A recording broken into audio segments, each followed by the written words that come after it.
Quand on a commencé à vous charcuter, comprenez que là, vous êtes une valeur sûre. Aux jeunes femmes, pour s'épanouir, s'émanciper dans la société, je donnerai les conseils suivants.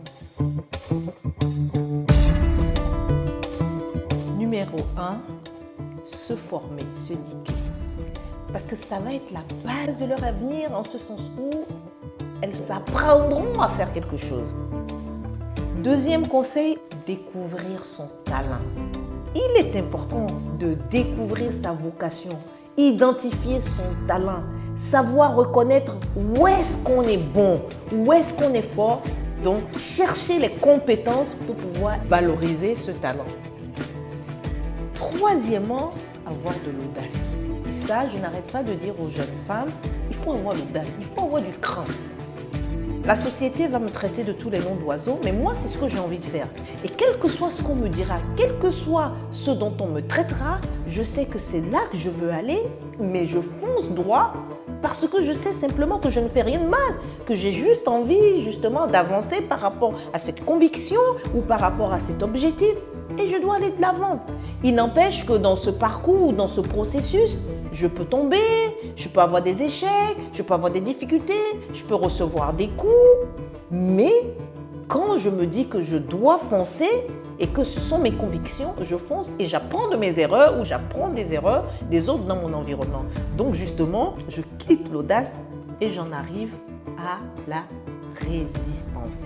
Il faut apprendre à résister aux écueils que la société, parfois, de façon très injuste, nous met. Les femmes, en vérité, souvent sont en proie à des opinions très erronées dès que ce sont des femmes qui sont en vue de par leur métier, de par leur travail, ou juste que ce sont des femmes qui ont envie d'en donner. Et vous ne pouvez pas en donner, vous ne pouvez pas avoir de la visibilité sans créer la jalousie humaine.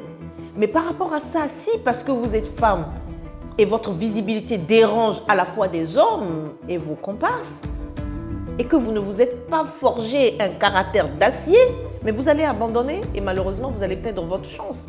La résistance à toute forme d'exclusion, la résistance à toute forme d'exaction. Parfois, ce sont des exactions morales. C'est-à-dire que tellement on aura rabâché des bêtises sur vous que parfois vous regarderez dans la glace, vous allez dire « mais écoutez, je ne suis pas celle qu'on veut faire passer pour ».